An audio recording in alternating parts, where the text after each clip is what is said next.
Good evening and welcome. It's 6 p.m. So let's go ahead and get started. Thank you for joining us for the Bronx community meeting. We regret that we're not in person, but thank you for joining us virtually via Zoom. This evening, all Bronx residents and community leaders are our VIPs for the evening. But thank you if you've joined us from another borough. As time permits, we would like to hear from all of you, but we will be calling on Bronx representatives first. We are joined by the monitor, Bart Schwartz, who will give opening remarks and give us an update on the monitorship. And then we'll hear from our distinguished guest, Mr. Danny Barber and Ms. Lilith Lozano, CCOP, who are here. And then we'll open the floor to all of you. We want to hear again first from Bronx residents. We want to hear your thoughts, comments, questions, thoughts on solutions to some of the problems facing NYCHA. And while we can't address any of your individual concerns in your units, we recommend that you call the CCC for that. We are interested in hearing about some thoughts you might have with systemic concerns, particularly as they relate to the monitor's pillar areas: lead, mold, heat, elevators, pest, waste. All of those issues are the focus of the monitorship. And we're also interested in systemic concerns that might affect your development as a whole. So we have members of the monitors team leaders on who are listening and taking notes, and we'll be following up on systemic concerns. So we look forward to a lively and robust discussion with all of you. Thank you for joining us. And Bart, with no further ado, I'll turn it over to you. Thank you, Asha, and I'd like to express my appreciation to everyone who's joining us this evening. My remarks are going to be a little different this evening, because rather than give a general report, I'm going to focus on one specific area, which is operations at NYCHA, and discuss some other issues as it relates to the future, but more importantly, the current state of NYCHA. It's an exciting time. Governor Hochul has expressed her support for NYCHA. She's appointed her lieutenant governor, Brian Benjamin, as the chair of a task force for NYCHA. I had the pleasure of working with him on a particular issue pre-pandemic. It was a little frustrating for both of us, but it was a pleasure working with him. And it was clear that he was prepared and had done his homework. So I'm really looking forward to working with him in the future. And of course, there's the I'll say likelihood, or maybe the prospect of substantial federal funds being made available to NYCHA for capital projects. That too is very exciting. But we've been focused, and really the HUD agreement primarily the pillars focus us on day-to-day operations and how well NYCHA functions day-to-day. The capital issues are more related to heat, elevators, things of that sort. And maybe it's worth, some people are new to this. Maybe it's worth talking about the difference between capital and operations. And I was trying to think of some examples, and it's not always simple. And in fact, a couple of examples I thought of today, I got wrong, and my colleagues pointed that out to me. So, but I'll use one that I think I got right with their help. A capital expenditure is something that is usually very expensive. It is an object which is supposed to last a long time, and requires maintenance and so forth. So if NYCHA decided to go to a development and change every refrigerator in that development with a new refrigerator, that would be a capital expenditure. If they changed one refrigerator in one apartment, it would be an operational expenditure. Or another way I've been thinking about it is if you put in 100 new refrigerators, that's a capital expenditure, but the food you put into the refrigerator, that's an operational expense. And much of the money that's being made available to NYCHA is going to be for maybe all of it right now is going to be available for capital expenditures. So those will tend to be big projects, longer term, not immediate solutions to current problems. So and that worries me. It worries me that there's not going to be enough focus on solving the current issues that face the NYCHA residents now, and that facing them may be put off too far into the future, waiting for the capital money to kick in and have an impact. So I'm going to discuss a few things this evening where there have been failures. And what I think is interesting about these failures is that they're not due to the failure to have funding. They're the theme of these failures tend more to be management failure to have people accountable, and if those problems are solved, if there's accountability, if there is management, if there's oversight, if there's inspection, then I think many of these problems would be some eliminated, and certainly things would be improved. And in fact, I'm thinking of things, I know some of you may be thinking about the implementation plan, which clearly is going to address, and is in the process of addressing these things. But even that will take time. And I'm concerned about waiting for that. And I'd like to see changes in operations now. And even though if this is not capital money, the fact is, if capital money is spent and new installations are put in, you still have to rely on operations to maintain them. Otherwise, NYCHA is going to be in the same position 5 years later as they were before we came on board. So HUD, the governor, the lieutenant governor, all of us have been pushing to try to get things done as quickly as possible, so that it affects current life, not life 5 or 10 years away. So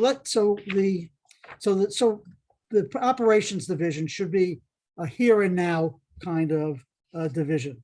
It should be working on those aspects of the HUD agreement that require immediate work, and even and things that are not in the HUD agreement but still require immediate work should be their focus.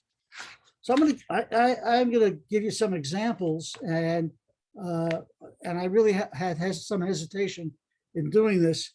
I'm not pleased with feeling that I have to do it, but I think they make the point that NYCHA can be capable of achieving both results. That is the long-term benefits of capital improvements, but also the short-term benefits of improving life now. So let me start with the first example, which actually occurred at a Bronx development. And it was particularly frustrating for us because NYCHA's seeming inability to resolve it.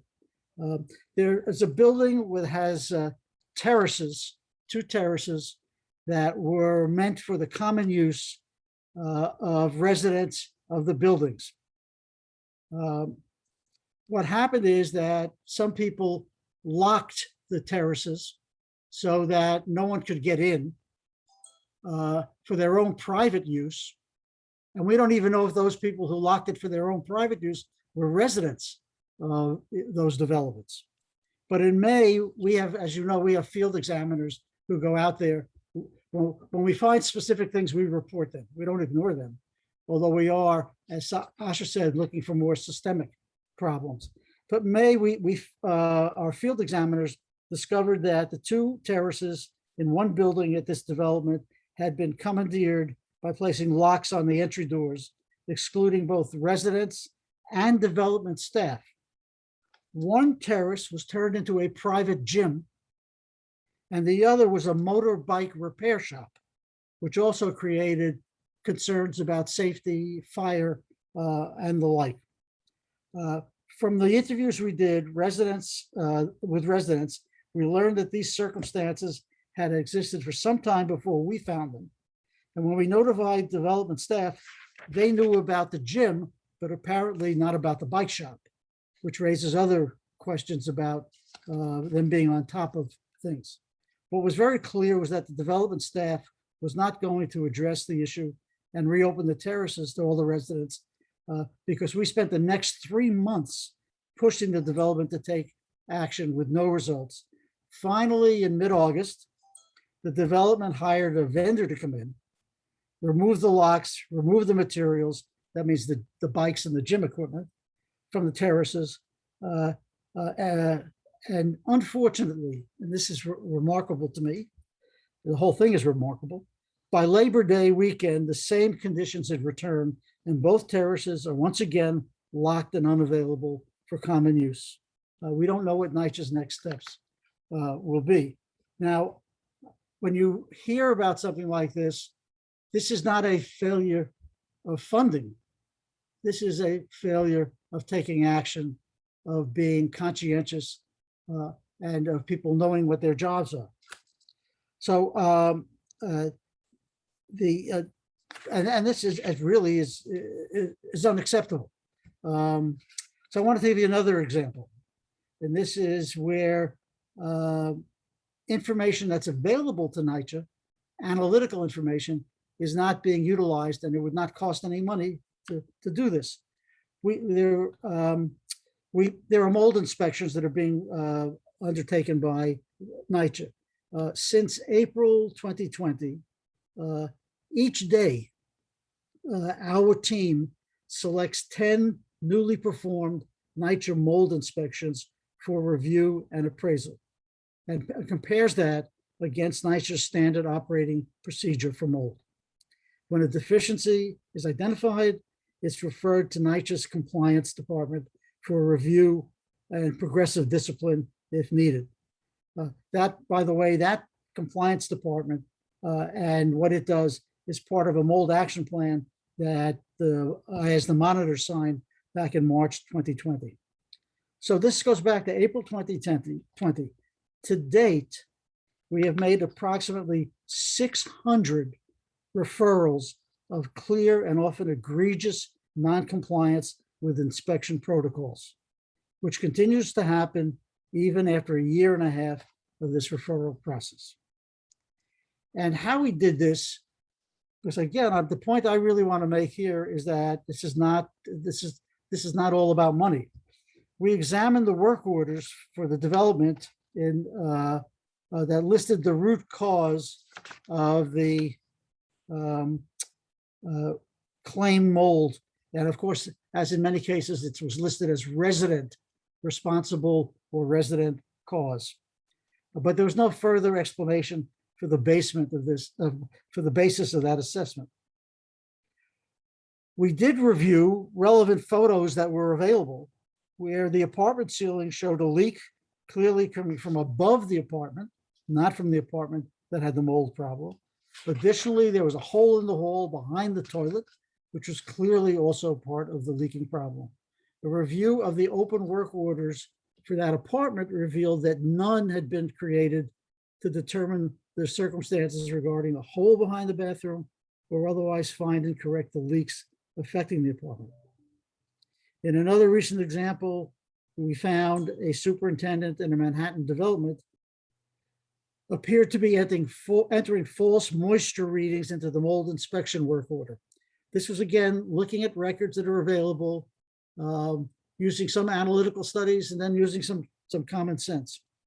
We referred the matter to NYCHA's compliance department, which, and I'm happy to say this, as usual, competently conducted an investigation during which the superintendent admitted that his team was intentionally not taking proper moisture readings so they could reduce the number of positive findings and therefore lessen their workloads. And NYCHA is dealing with that one. So despite the work, our effort in the compliance department to uncover and address these individual examples of inspections, the attempts to undermine the mold inspection process continue by some staff. And it's particularly disheartening given they are being conducted by property development employees. And I will not identify even in titles, but people in a position of responsibility. Again, the theme here is that this is not a question of cost. This is a question of management or mismanagement. And I'll give you, I think I only have one more that I want to go through. And it's one that I've been closely watching. The HUD agreement requires NYCHA to install door sweeps to prevent pests, primarily rodents, rats and mice. 8,000 door sweeps under the HUD agreement were required to be installed. And as you might guess from the name, the door sweep is something that goes at the bottom of the door. And these are usually at below surface or surface level doors. Goes at the bottom of the door, covers the space underneath where a rat or a mouse or other rodents could get into the building or into an apartment, depending upon where it is. So NYCHA reported at the time of the deadline to install the 8,000, NYCHA reported to me that all 8,000 had been installed. But we had been watching some of it. We looked at some of the inspections, and then we went out and we did what should have been done, was inspect the work. And we had an expert in dealing with pests who's been working with us from the beginning. And his estimates ranged, but were approximately 40% of the installations were made improperly. Close to 40% of the 8,000 were frankly worthless. And when we first approached this, everybody was surprised because this is supposed to be one of the easiest things to do, to install these door sweeps. We worked with NYCHA and 3 times they failed to install these door sweeps properly. Each time because there was no training, there was no oversight, there were none of the things that a well-managed organization would do. Again, no, not asking for more employees, not asking for more money. In fact, it's probably cost money because NYCHA now has to redeploy all the places where these sweeps were not properly installed. Not to ignore the fact that they were telling us that that was all done. You could check the box on door sweeps. So the primary point I really want to make in this is that I do have confidence, as I said before, that NYCHA can succeed at both ends of the scale. They can build future better buildings and homes for everyone, but they also can do a better job now, making it a better place to live. And I challenge NYCHA to do that. And I challenge NYCHA to really use the HUD agreement as their challenge.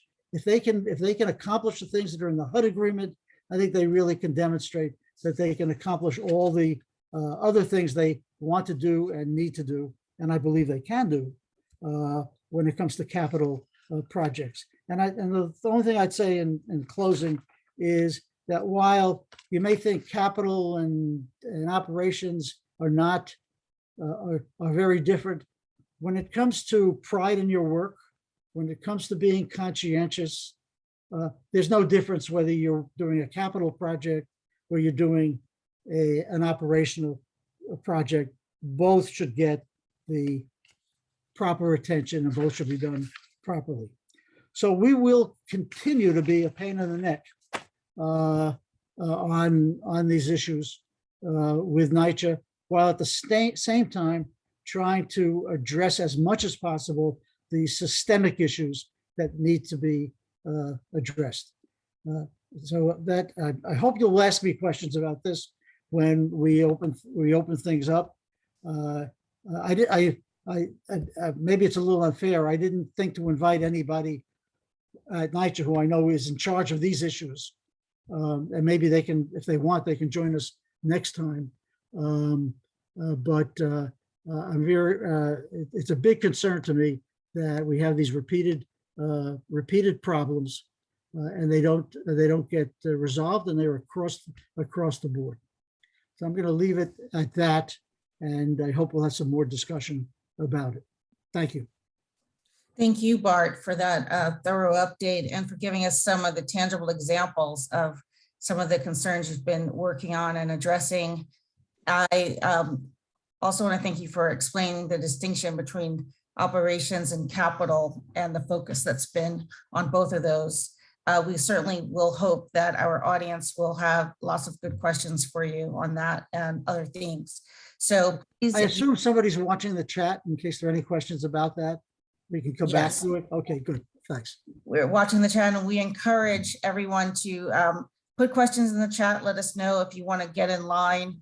Let us know what development you're from, what borough you're from, to queue up for questions and comments.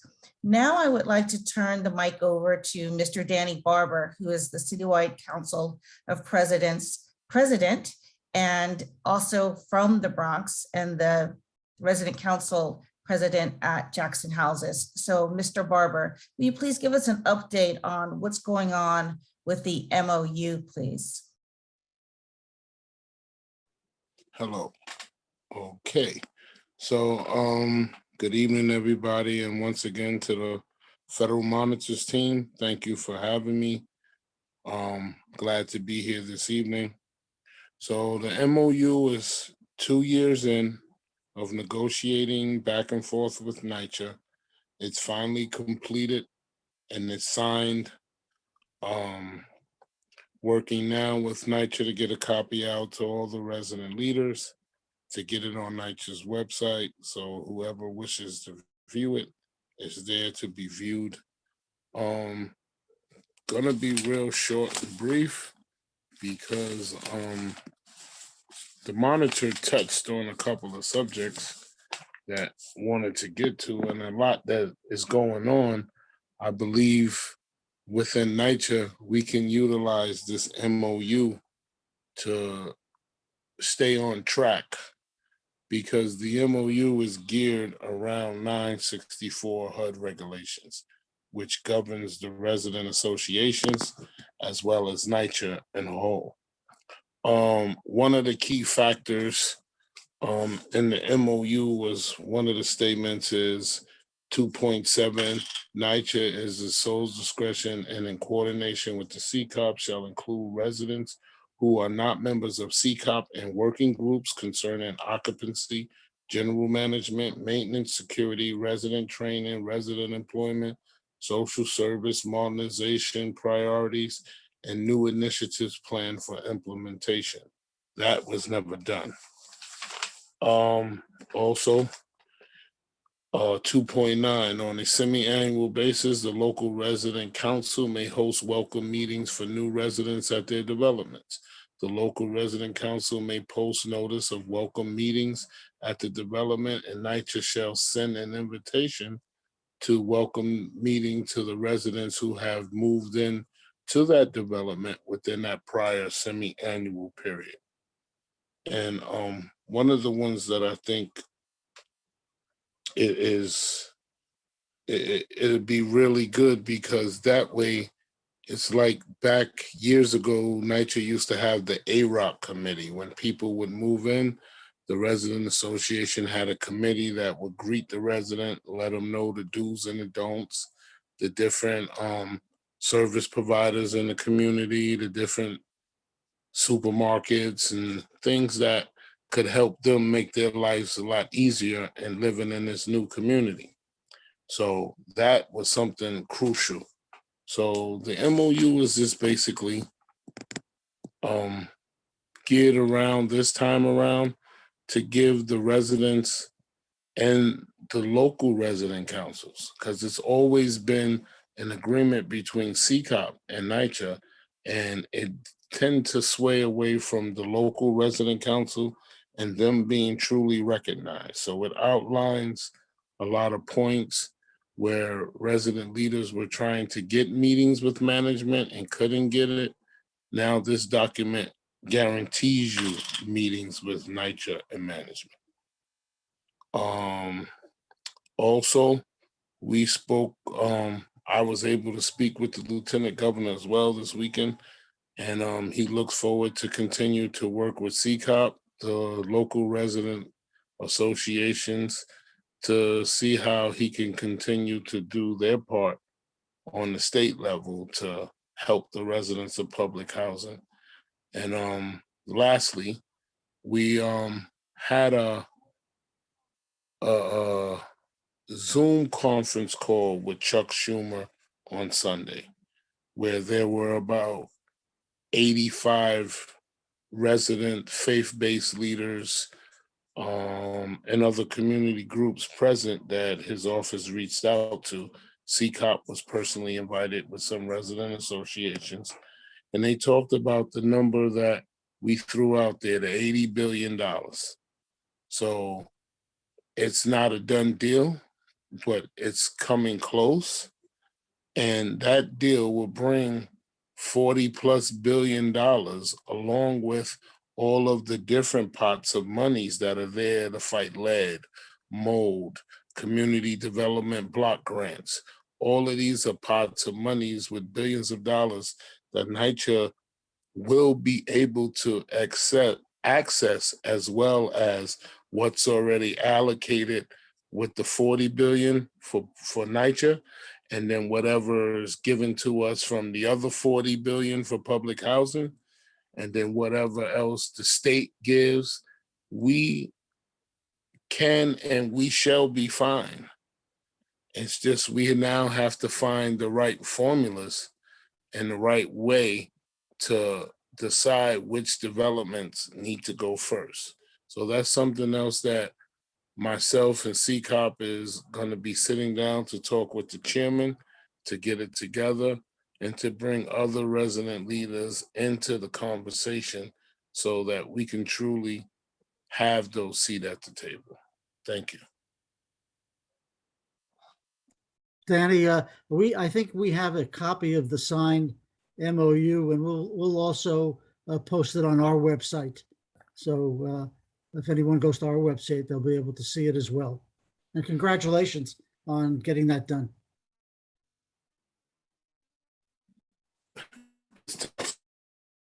Thank you, Mr. Barber, for that thorough update and the important work that you're doing and your leadership.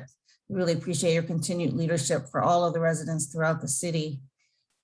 We know that you are double booked for the evening, so we really appreciate you joining us. We know you have another important meeting to attend, but please stay on and weigh in whenever you can.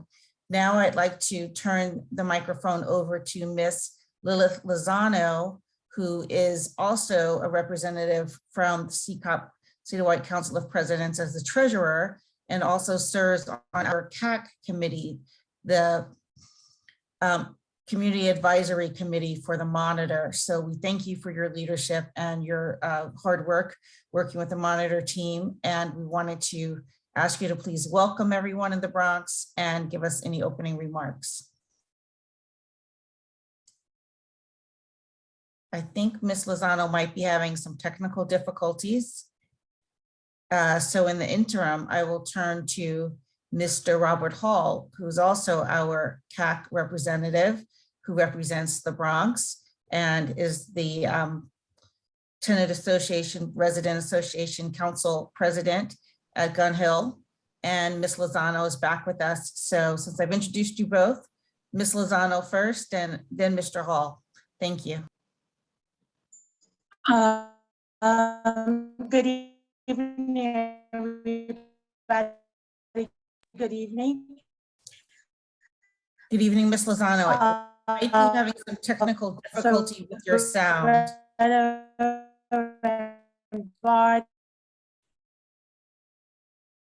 Ms. Lozano, unfortunately, we're having technical difficulty. our, Can you try calling back in, please?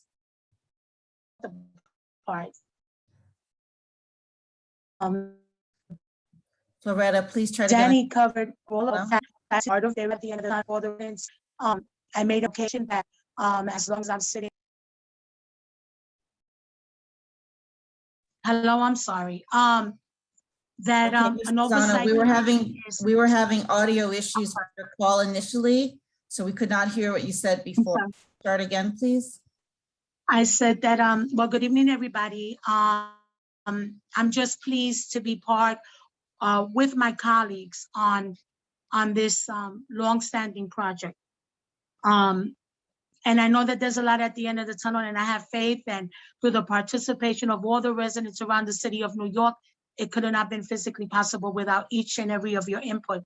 But I did elaborate on to Chuck Schumer that as long as I'm sitting at the table, I want to make sure that there's an oversight committee, that we get not only to have input of what we need financially, but that this time around we have a private sector that's going to be able to monitor all the monies this time, that we're not going to be able to be cheated in any capacity.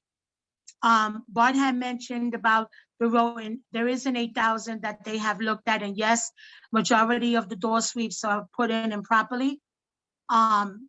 Waste and pest control needs to be monitored a lot closely, because they don't have the equipment to be able to man the demand of the overpopulation of rodents and pests in the apartments as well as the exterior of the developments. So I'm pleased to hear that. And Bart, please make sure that waste and pest control, that they do a little better than getting the private sector to come in when we do have extermination department, and that's being underutilized.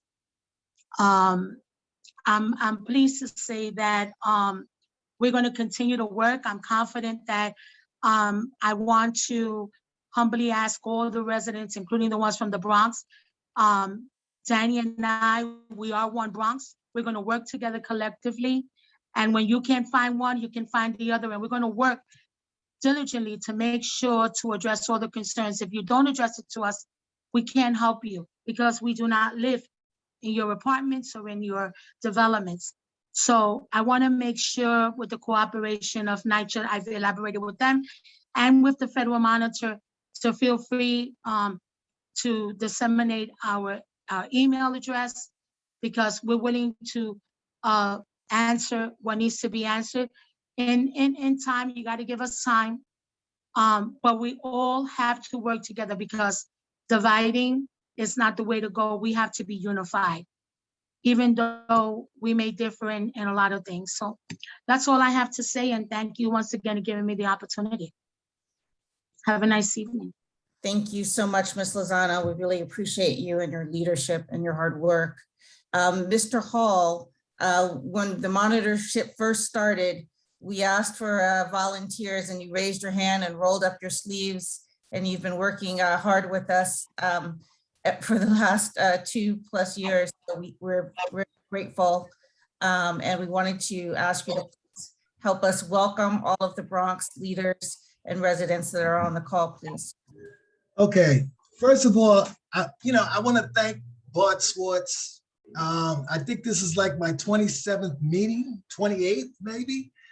And the monitor's position is just what it is. It's to monitor and to keep up with things, to right the wrong, to see what the issues are, and to expose it so that we can terminate the matter, all right? This has helped a lot of situations that have erupted, especially in the Bronx. We have to be dead set on righting the wrong. We have a magnificent problem that I hope that these funding mechanisms that we've just encountered will eradicate. But we have developments that are getting ready to go with non-for-profits. In one eye, they want to make a presentation so that you can lose your Section 9 statehood and go into another facet. And on the other hand, they have a real estate development that sits back, and what they do is take your development and put it with a non-for-profit. And the presidents have not been in a position to speak what is on their mind or what is in the best interest of their residents. Hopefully, and I really got to thank Chuck Schumer and everyone that had anything to do, especially in the congressional front, with regards to ascertaining any type of fundings. I am not privy to the specifics because I am not a CCOP rep. But in any event, in order for us to be successful, all right, we have another group of individuals throughout the city that have gotten together and pieced a successful venture to help make this entire circumstance a progressive one. And although you may just be a president, okay, you may feel meek in some respect, but you have a lot to be proud of, a whole lot. But we must continue this, and we have to do it in a universal standpoint. It's very important that we become a lot more transparent as TA presidents, especially in the Bronx. You heard the word One Bronx, and rightfully so, okay? But knowledge is power, and you have to keep up with what's going on to be successful. And I hope the presidents and everyone on this call fully understands that, because that is the route to take in order for us to be successful. We have the door open. Now we have to walk through it and keep that transparency. So please, by all means, take this night and speak what's on your mind, but keep an open mind. Thank you, Asha. Thank you. Thank you, Mr. Hall. And now I wanted to thank and acknowledge a few more people that are on the line. Working closely with Bart Schwartz, the monitor, we have our own monitors resident engagement team who has we've come around to many of the developments. We've been calling you and checking in on you. You've been hearing from Floretta Hudson, Patricia Gambale, Bob Costello, Edna Handy, and myself. And we've been putting together these events. If you guys are in a position to turn on your cameras and wave, please do so, so we could put faces with names. But thank you all for your hard work and for putting together this series of outreach events. We've been putting together borough community meetings where you have an opportunity to sit down with the monitor and the monitor's leadership team. We've been putting together topic-based town halls where we've been focusing on the pillar issues. For example, we had one focused on heat, and we had one focused on pest and waste, and we had one focused on elevators, and soon we'll have one on mold and lead issues coming in the coming months. And then we also have our community advisory committee, where we have folks and representatives from different agencies in the city. The mayor's office is represented by Katie Brennan, who's on the line. Thank you, Katie, for being with us. We have DIFTA, DYCD represented, FDNY, and we have NYPD. We have lots of different agencies and representatives. And importantly, we also have NYCHA senior officials who come to all of those meetings and who are also joining us this evening to hear your concerns and to take notes. We have Eva Trimble on the line and Brad Greenberg. Thank you both for being here, both senior NYCHA officials who are leading the strategic planning and change that's going on at NYCHA as we speak. And then we have senior members of the NYCHA monitor team. We have Dan Burnell, our deputy monitor. We've heard from Empire meetings and Joe Jaffe. And we also have leaders from all of the varying pillars. We have Chuck Fax. We have Fred Baldino, who leads our investigative team. We have Chuck Fax, who leads our pest and waste team. and Joe Jaffe, who leads the compliance team. So thank you all for being with us. And now it's the most important part of the evening, where we get to hear from all of you who have joined us. If you have raised your hand or put a concern in the chat, then calling on Bronx residents first, we will move you over to the panelist room so that you can ask your question or make your comment, or if you have thoughts for solutions. That's what we're really interested in hearing from you directly, and having the opportunity to learn from each of you. You really are our eyes and ears, because you're on the ground day in and day out, and you know what's working and what's not working. So please give us your thoughts, and we're all taking good notes, and this meeting is recorded so that we can follow up. With that, I know that we have Dana Eldon as our first VIP lined up with a question or comment. Please unmute yourself and proceed. Good evening. Can you hear me? Yes, we can. Okay. Good evening, Mr. Schwartz and everyone else. I thank you for having this meeting.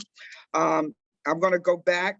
First, I have to say thank you to our tenant representatives and district and citywide chair for speaking. But this is in regard to Mr. Schwartz' statements in regard to misappropriation of funds on 2 different occasions at 2 different locations. So off the top of my head was, first, where those incidents occurred, but more importantly, were they including Section 8 apartments? What we're finding in my development, which is St. Mary's Park Houses, is that many of our Section 8 tenants have still not had inspections in almost 2 years or better. They also have not had the recertification process completed as well. So I'm curious to that, of how many of those apartments were included in those 600 that were to be done. But more importantly, I have to pose to you the question of, why is it that we are not talking about the serious issues that many of us have, which is replacement of roofs, door security, rooftop security. I just had the 3rd death off the rooftop in my development in less than 3 years. And I have continuously, from January of 2019, when I personally spoke to Mr. Russ about this issue, was assured that he would look into it about some kind of security measures. That hasn't been done. And I speak on the roofs mostly because the roofs cause leaking, which cause leaking in apartments, which causes mold. I mean, it's a myriad of problems that result from one thing. And capital projects, I understand, it takes a while to comprise these things together. However, it should not take this long for someone to say, yes, instead of patching up these roofs, this is what we need to be concentrating on. And I appreciate the door stops. I don't have mice. I've been blessed, I should say. But by the same token, I'm not concerned with door sweeps. I'm concerned with roofs and doors, and door security and rooftop security. Thank you, sir. Thank you, Mrs. Eldon. First, can you just repeat which development you're at? St. Mary's Park Houses. Thank you. Bart? Yeah, just a couple of brief things.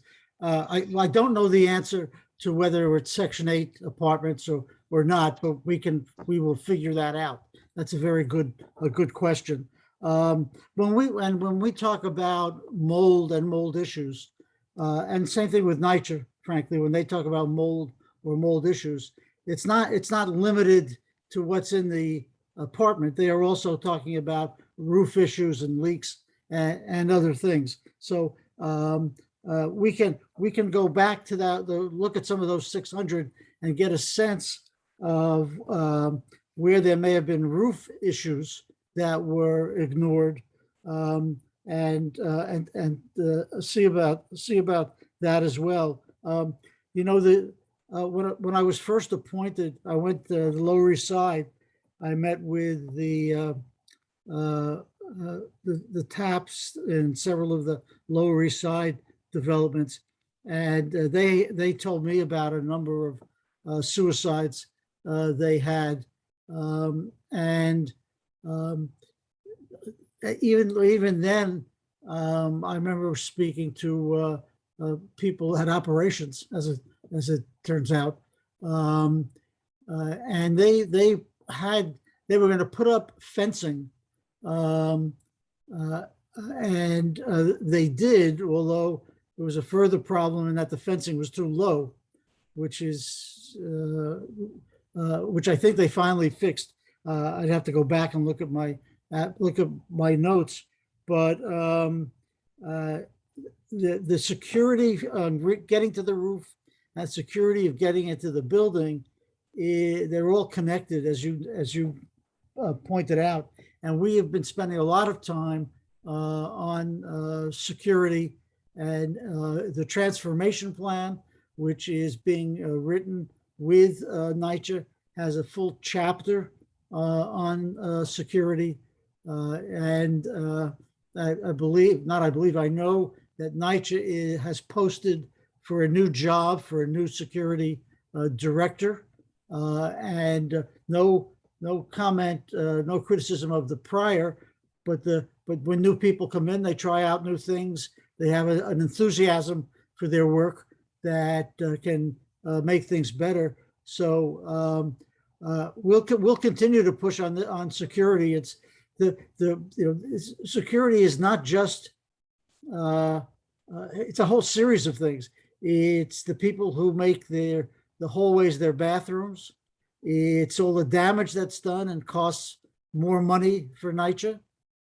So it's a whole series of things, and we have been pushing on security, although it's actually not one of the pillars in the HUD agreement. And the reason I think that it's not there, quite frankly, is that when the HUD agreement was negotiated, the city was safer. And so that wasn't an immediate priority, but things have changed, and we need to change with that. So we'll take a look at those 600, and we'll also take a look at security at St. Mary's. Thank you for the very good comments and questions. Ms. Lozano, I see your hand is raised. Yes. I wanted, through your assistance, because we spoke to the chairman in one of the housing developments this past week, and we elaborated on things such as funding. And the chairman had reassured us that he will make an inquiry on certain allocations and developments. I think that would be helpful to us in the Bronx, because that's who we're talking to. If through your assistance, if the resident leader from St. Mary's exactly provide all the information, and I will make personally an inquiry about the developments on allocations with roof, because that is capital projects, and we did put it to his attention that there's a lot of developments that have received councilmatic funds and federal monies, and is sit dormant. So I would like us to look into that. As far as safety and security, I just wanted to let everybody know that I did speak to the director, Mr. Rodriguez, from Safety and Security, because of all the other things that are going on. And they are interviewing people to hire for that endeavor. But like I said, we do not live in your developments. Please, I'm just imploring, please provide it to Mr. Schwartz, and I'll be more than happy with Loretta and Asha to get some answers to the funding source. I just want them to know that Mr. Barber, as well as all of us, we would work vigorously to find out about if there's any funding allocations in those respective developments, just for the record. Yeah, no, that's excellent, and I'll add something to that. It may be only for Manhattan, because Manhattan has the biggest forfeiture fund of any of the 5 district attorneys, but they have lots of money and a new DA. And as soon as he's sworn in fact, even before, maybe we can go see him together. I don't think there's a lot of forfeiture money in the Bronx. Queens has a fair amount because they have JFK, and they can get some forfeitures there. Manhattan gets it from Wall Street. Staten Island doesn't have much, but wherever we can get it, we'll take it. And cameras are just the kind of thing that that kind of forfeiture money can pay for. And I have been talking to Chauncey Parker, who many of you may know. He is the Deputy Police Commissioner for Community Relations. And I have been talking to Chauncey about trying to get more money for security for NYCHA. As many of you may know, and I even may have mentioned it last time, I worked with him to help get the money for the 20 basketball courts that are being redone. And he's a terrific resource for NYCHA, and he really wants to do good things. So maybe we can go together to see Chauncey as well. Great, thank you. And next we have our next VIP, Rosa Pinero, who's been patiently waiting. Please unmute yourself and proceed. Hi, I'm Rosa Pinero, TA president for Morehouses. Well, my biggest concern is the leaks and the pipes that are leaking in our walls, molds, plaster, you name it. There's too many apartments in our development that has this issue, currently going on. So that's basically, that's one of my, there's plenty others, but I think this is the most important one right now. I don't know about the roofs, if they still leaking. I know at one time they were fixed, but those apartments continue. The leaks in the walls and the pipes all over the place, and it's getting bad. Yeah, that is, it certainly is a big part of the problem. And I know that NYCHA has been spending a lot of time, a lot of that is capital funding that NYCHA needs to fix those problems long term. And I know NYCHA will do that. But there are also some short-term remedies that we're working on. I'm happy to report to you, as a matter of fact, that the installation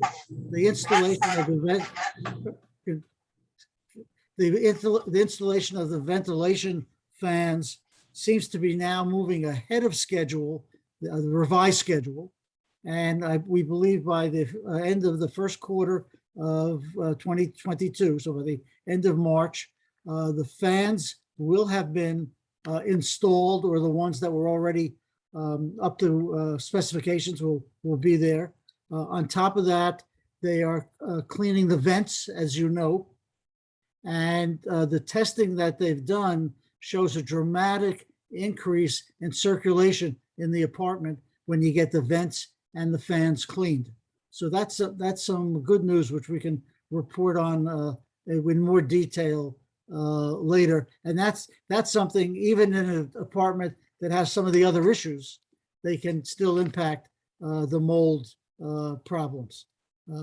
So we'll get somebody either from NYCHA or one of or Dennis Walsh, who's on our team.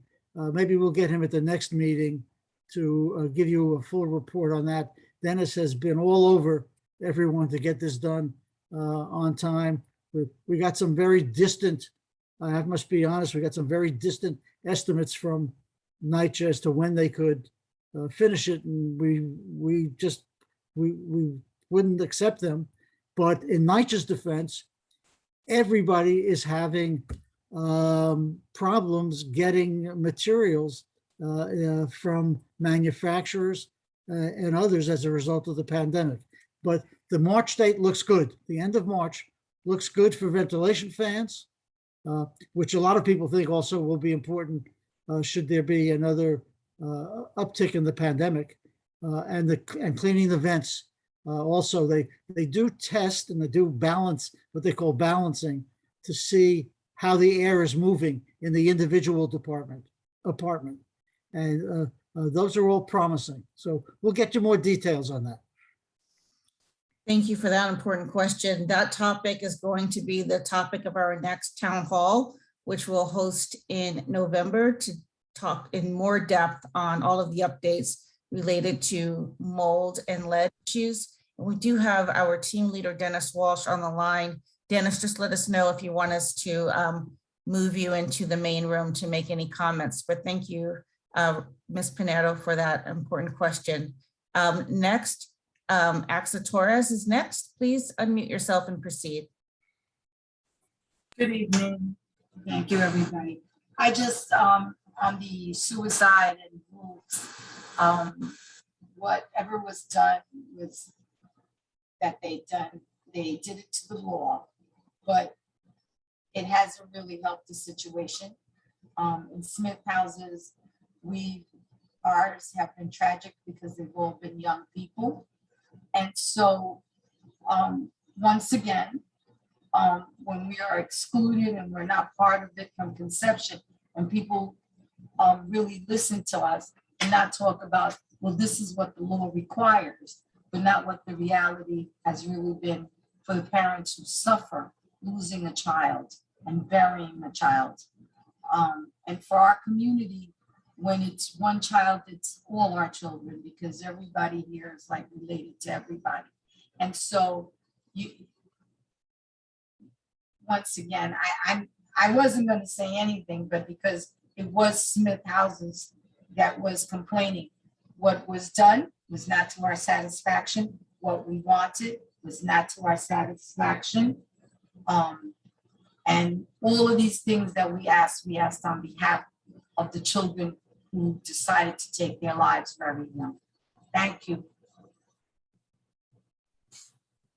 Thank you. And then I saw in the chat that this is something that's been asking for years. So hopefully the NYCHA representatives on the line can look closely at what's going on with the fencing and the roof access at Smith houses, and also the NYCHA portfolio. But I think it's going to be difficult for NYCHA to do this alone, and maybe we have to go to the new mayor and say this law doesn't make sense if children are dying, and then you can't hide behind that. And I'd be happy to go either with anyone else who wants to talk to the new mayor to see why this has not been fixed by now. exactly.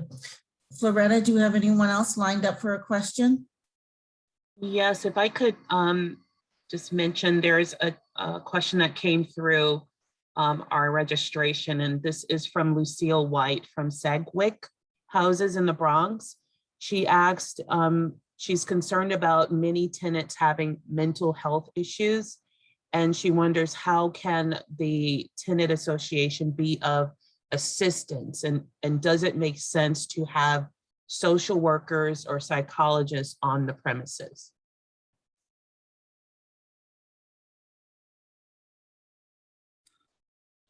That I have to be honest, that's beyond what I've looked at. I've looked at it differently, and worked to get the residents to have a say in what's going on at their own developments. So I have to be honest, I haven't focused particularly on that, but we have focused on the fact that there are problem residents. There's a failure to enforce the lease, and that's an issue for many people. So I think that falls under the category of empowering the residents. And then on the social worker side or mental health worker side, I'm really, I think you got to go to the city agency involved and try to get some help there. Maybe we can do that through the CAC, Asha and Edna. Because we do have representatives on the CAC, and maybe we can raise it there. And Robert Hall is raising his hand too. Yeah, I'd like for Lucille White to know that this has been It's a subject that we've talked about in our lease enforcement section. Okay, and we're going back and forth, and Brad Greenberg knows exactly what I'm talking about. But in any event, we plan to try to up ourselves with regards to social service, especially as it lends itself to mental health. This is the time right now. Okay, we have problems of many features. We have things going on. You have people from shelters living in your staircases. We have a lot of things going on. And social service and mental health are things that can help abort some of the problems in existence. But we're still in a discussion stage, okay? And each development needs to do their own homework as it lends itself to this topic. For those who don't know, lease enforcement is maybe oversimplify it, but is a work stream that NYCHA has developed just to talk about these issues and to see what can be done. Eva, I see you put an important clarification in the chat. Will you please unmute yourself? Sure, I just wanted to add that while it's not direct service, which I know would be ideal, our family partnerships department does make connections with CBOs, nonprofit health providers, and social services for any families that need it. So we're happy to provide that information again, or you can call property management office and ask for a referral to family partnerships, and they can help make those connections. Is that limited to families seeking help for their own families? Not necessarily. So Okay. the property management offices also works with family partnerships for vulnerable tenants that they think may need help. So, it's a resource for both NYCHA staff as well as for our residents. Thanks. Thank you. Ms. Lozano, you had your hand up. I don't know if that was from before. Yeah, Please proceed. right. Right now, I'm trying to orchestrate a meeting with the partnerships as well as DIFTA and DYCD. But if it's possible, if we can organize between you, myself, Robert, if he's willing to be part of that dialogue, because Ms. White has complained numerously, and these property managers, best of their potential.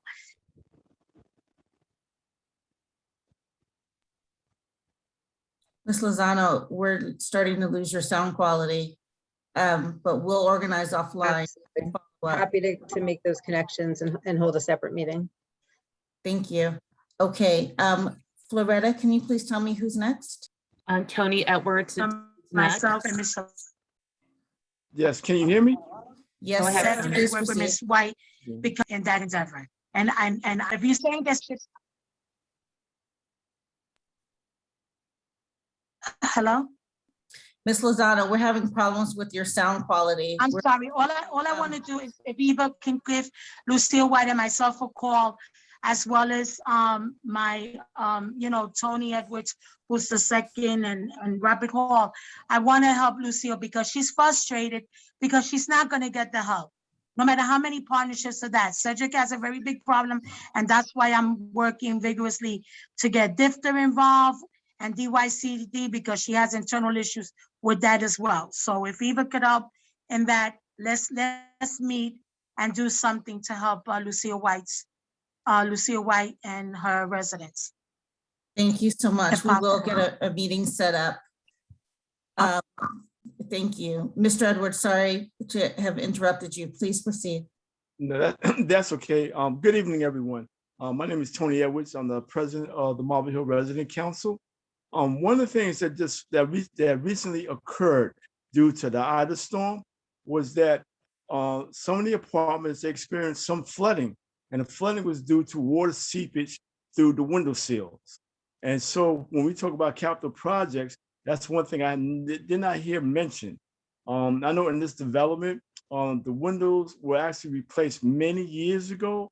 And I believe that at this time and with what we experienced recently, it might be due that what may be due is that a new capital project should take place, which is replacing the windows in this development. I mean, there are a lot of things that needs to be done, I think, all over, not just in this development, but all over. But this is something that should be considered and put on the table. That's all I have to say for this evening. Thank you. Thank you. And you said you're representing Marble Hill? That's correct.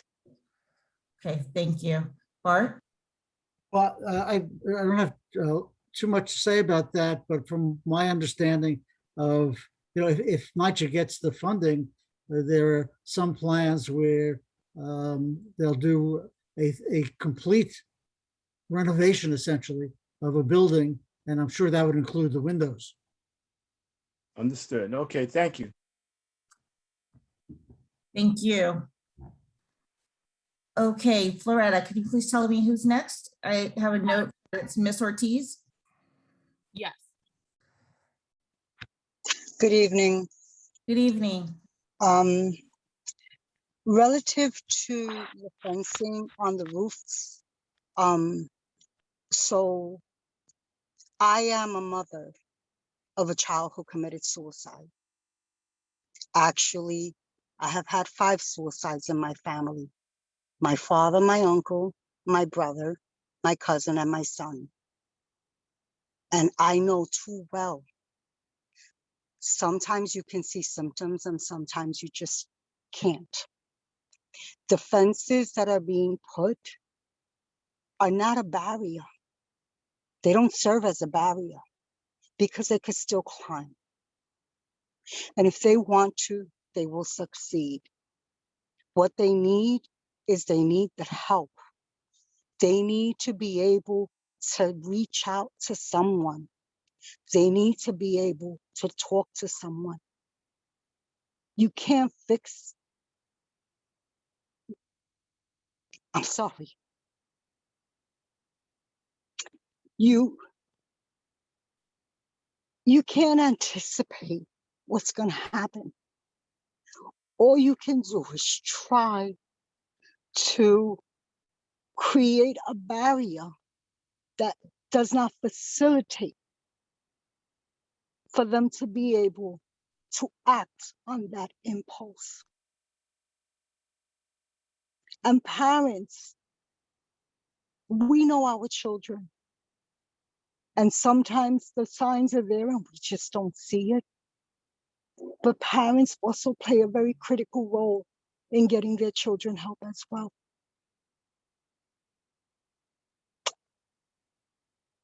And that's all I'm going to say. Thank you so much for sharing, Ms. Ortiz. Yeah, Nancy, I was thinking of you because I know you and I have talked about this in the past.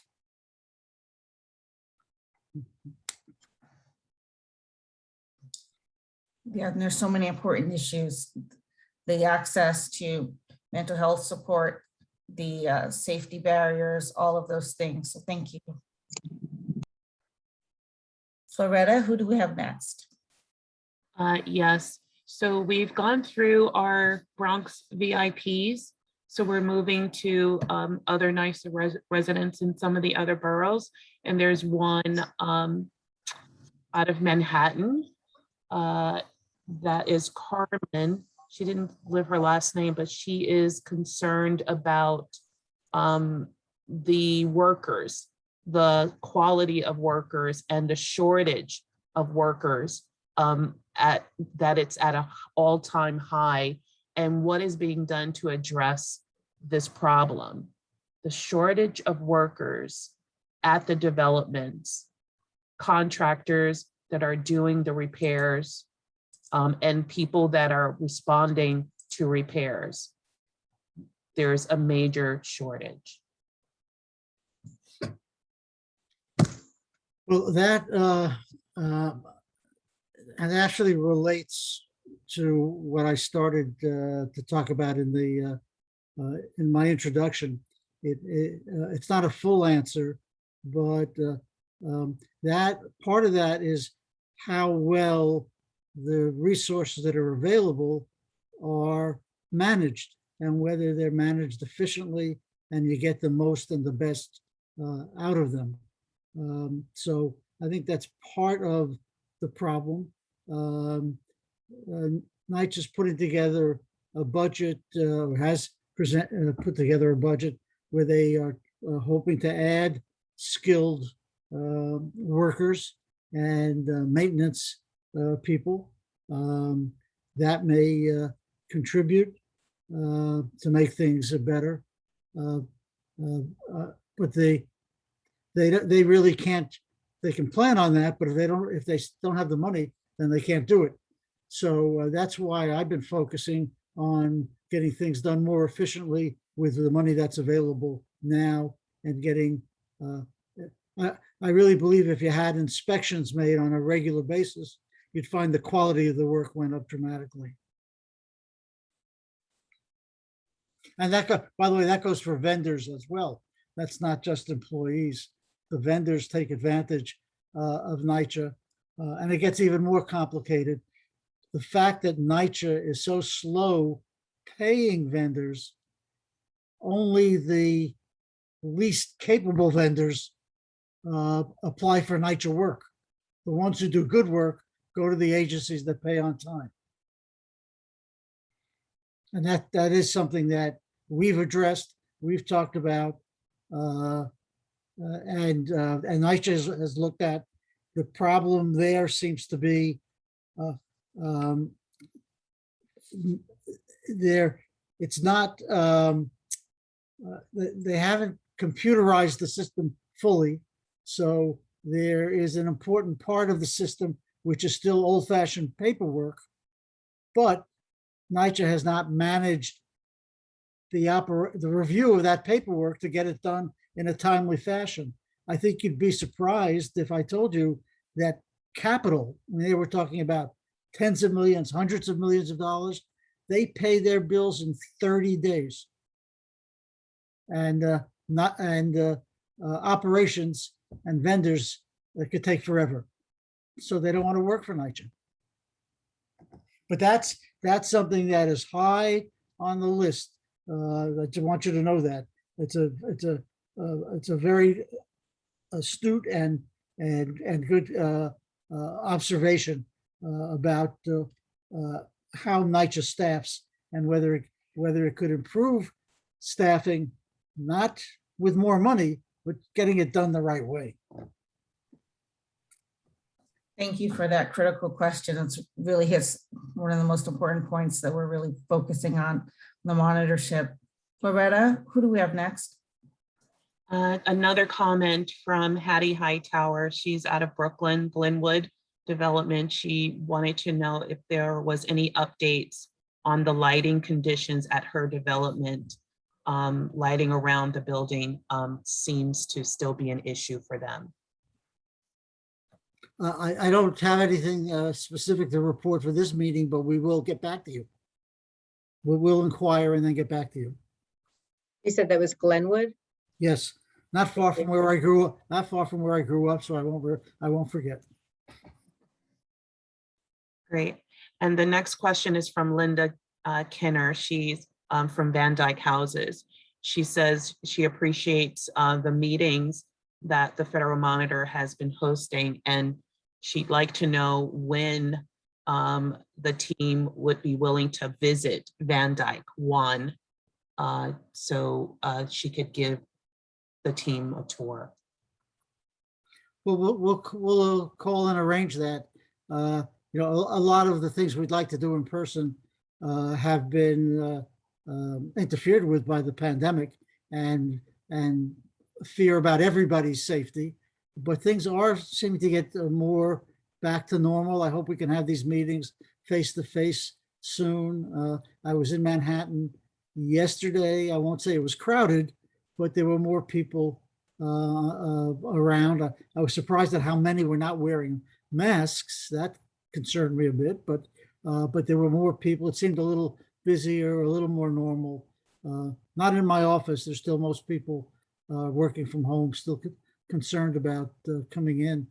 I don't know about you folks, but in our office, we're not going to be even asking people to come in until the earliest October 1st.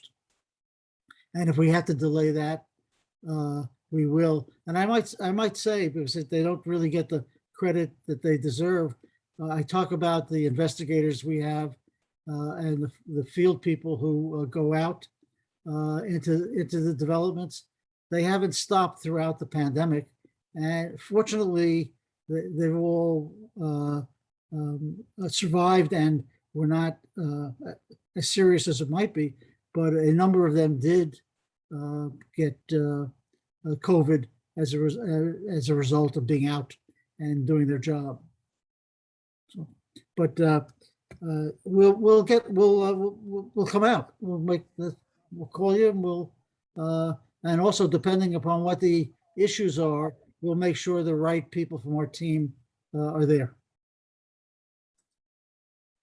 Yeah, and to emphasize that point, and we do have Fred Baldino on the line, who has a really amazing team, as Bart was pointing out, of field investigators who throughout the pandemic have been out into every single development. They still make the rounds. They're still touring the developments. They're still talking with supers. They're still noting and taking pictures of particular problems and elevating them.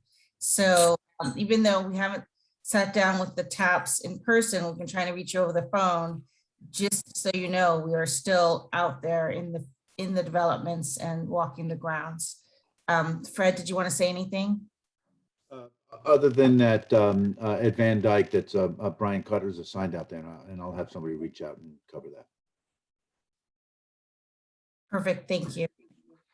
Loretta, who's next? Great. So this is a community leader out of the Bronx. She's not with NYCHA per se, but she heads an advocacy group in the Bronx. And her question is if we could elaborate on the pilot program in Brooklyn for AWS. And she's asking, why is it piloted in Brooklyn instead of the Bronx? Eva, you want that one? Sure. That was a question we received a lot. And frankly, we heard it from Manhattan, Queens, and Staten Island. Everybody wanted a chance to be a part of the AWS pilot. But we ended up with Brooklyn for just a variety of logistical and technical reasons, really. But the pilot is meant to test out two changes to AWS. Both the shift schedules for our caretaking and supervising staff, moving most of them back to the traditional schedule that existed before alternative work schedules. And then number two, changing the way the caretakers do their work, which was really one of the biggest changes that happened under the AWS program. So it really revolves around giving them building-based assignments. So we have clearer accountability of which caretakers are doing what scope of work during the day. And so we're testing this out right now in 3 developments in Brooklyn. We expect that to last probably another few months. And based on that, we hope to come up with a plan to roll that out across the entire organization. But we need our labor partners to also continue working with us. They've actually been fantastic, really working through this pilot with us hand in hand to make it work for our employees and for our residents. So we're really optimistic about how this is going and definitely hope to bring it out throughout the entire organization, all 5 boroughs, over the course of 2022. Thank you for that update. Ms. Tips? Hi, good evening. My question is this, Mr. Schwartz. I have TA presidents, as you know, I'm in Manhattan. Wise is a very big development. We have 8 presidents over here. Currently, Wise Towers is undergoing RAD, packed under the Manhattan B bundle. They feel like they're stuck with it in a rock and a hard place. They're no longer invited to these meetings that the monitor has. They've been excluded from them. And they're being excluded from NYCHA meetings because they're no longer considered NYCHA. And once they go into RAD, then they're removed from the monitor. They're not getting any services. They're not getting any help. The B bundle is a complete mess. Okay. And the TA president at Wise was just told by PRC management that they are actually working for NYCHA. So my question is, what can we do to get their voices heard? at least by you, since NYCHA is ignoring them, on all the errors and the mistakes that are being made currently within the Manhattan Beach bundle. You know, it's not fair that they feel like they're excluded from everything. As a good question. As a practical matter, though, just to be clear, everyone is still invited to the monitor team meetings. Our invite. But they're not getting the emails. I think if we have emails, we're sending them out. But we can reach out to make sure we have all of the emails, because that's important. Okay. Feel free to share and invite. We definitely, it's open to not even NYCHA residents, the whole city is welcome. So we want to make sure everyone knows that this is an inclusive group. Okay. Do you want to proceed? No, basically that's it. You know, I feel really bad for them. They're going through a living hell over there. It was bad enough when they were getting disrespected by NYCHA. Now they're getting it worse by PRC management. Okay, and they're not the only bundle that's being disrespected. They have workers that are not bilingual. They have workers that don't respect them. Signs don't go up telling them when work's being done. You've got seniors sitting in their bathrooms on top of toilet seat lids while their apartments are being demoed around them. The spare apartments that are the model apartments, as they want to call them, are not available for tenants. So they've got a host of issues. And while the Manhattan Borough President's office is inundated with complaints by them, they need their voices heard by someone else also. And it's just not fair that they're being excluded from everything now that they're in RAD. Yeah, I'm reading through very quickly, or trying to read through the HUD agreement, because it's not as simple as our just saying that we're going to do it. There are limitations in the agreement. If we could contact you, give us some contact information, we'll contact you. And I want to, Joe, is Joe Jaffe on? Joe, you often Joe is on. Joe, you often know what's in this agreement. Yeah. The answer is, except for some little pieces such as the failure to cure the mold or the lead, once it's out, yeah, your jurisdiction is exceedingly limited. Okay, at paragraph 15, but I don't want to end the conversation here. We should have a continuing conversation. But paragraph 15 says, if due to a conversion program, an apartment unit, common area, residential building, or building site is no longer operated by NYCHA and receiving funds through Section 9 of the Housing Act, then the obligations of this agreement shall no longer apply as to those conversions as of the closing of the applicable transaction, except that with regard to transactions closed within 6 months after the effective date, NYCHA shall ensure that during the construction period, the project developer abates lead, so on and so on. Also, this kind of implicates the problem that we had at Washington Heights, where the mold was covered up, literally covered up, and then transferred. And that's part of the litigation that's going on now in the Southern District under the Baez settlement. So we should have a further conversation. Yeah, we should, because they just feel like they're, stuck in the middle. They've been abandoned by both sides. And unfortunately, if HUD gives you certain protections under the 964 regs, then why is it they're not being protected once they're put in a RAD? Yep. And Eva, maybe you could speak to that. Where do residents and resident leaders go in this interim period to make sure their voices get heard in that regard? Well, the real estate development department has a resident engagement unit that they should be coordinating with. I'm in the process of flagging this right now for real estate development to follow up with. Okay, well, unfortunately, most of the times that's a joke, as far as what I'm being told by the presidents. They're now thrusted into this program. And we'll follow up with you separately, Ms. Tibbs. No problem. Thank you. Thank you.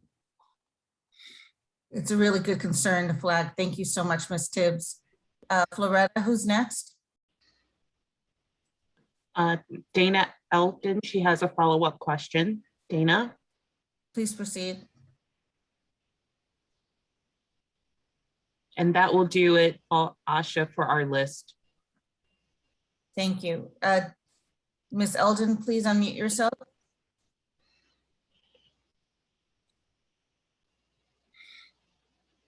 You're on mute if you're speaking.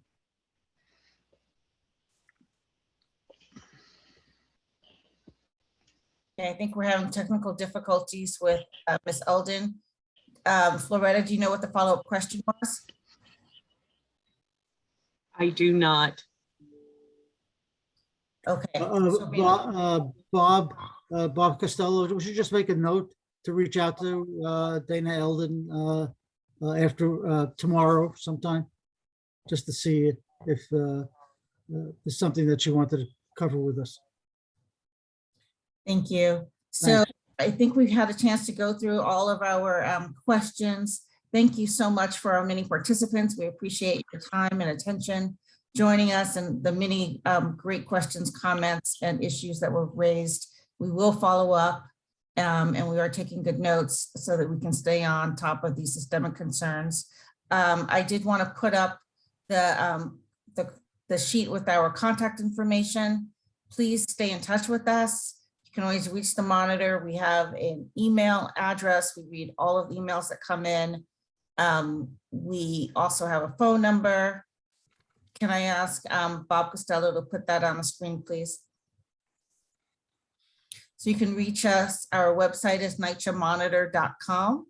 Our email is monitor@nightshmonitor.com. We have a toll-free number, 844-309-6080. So please keep in touch with us. You don't have to wait to one of these meetings to let us know about any concerns, issues, particularly egregious situations. Please feel free to reach out. Obviously, things concerning individual apartments, please contact the CCC, but we are tracking things in Maximo, the CCC system as well. We do have upcoming community advisory meetings. Those are a closed room meeting, but we live stream those. So you can get that link for our website and YouTube channel. There will be a meeting on Tuesday, October 12th and Tuesday, December 14th. So please tune in for that. And as I mentioned, we're also planning a November meeting where we will focus on lead and mold issues. We saved the best for last in terms of coming to the Bronx for our Zoom sessions. So this is our last borough community meeting for 2021, but we will resume the going around to every single borough again next year, hopefully in person, if COVID permitting. So thank you all for participating tonight. I will now turn the mic over to Mr. Schwartz to close us out. Thank you, Asha. I really don't have a lot to say. This is a very interesting, and I don't mean that in a bad sense, interesting and challenging time that's going to be ahead for us, for everybody, and for NYCHA. This will be, we hope, an opportunity for NYCHA to have resources, to have to make choices about where to spend the money, but to have the money to spend. And we want to be as helpful as we can. But we'll continue to, well, the long-term projects for us are, of course, heat, hot water, and elevators. Those are the major capital projects that we focus on. We're going to continue to focus, be involved in those, but HUD, the new governor, everyone that we're working with has told us, get the services delivered, and we're trying to do it as quickly and as best we can, and we'll keep trying. So thank you for your time this evening. It's been very helpful, and we'll follow up where we said we would. Thank you. Well done, Asha. Thank you, Edna and others, and Floretta. I know you'll put a lot of work in. Thanks. Thank you, everyone. Stay safe. Have a good night. Yes, good night. Thank you. Good night.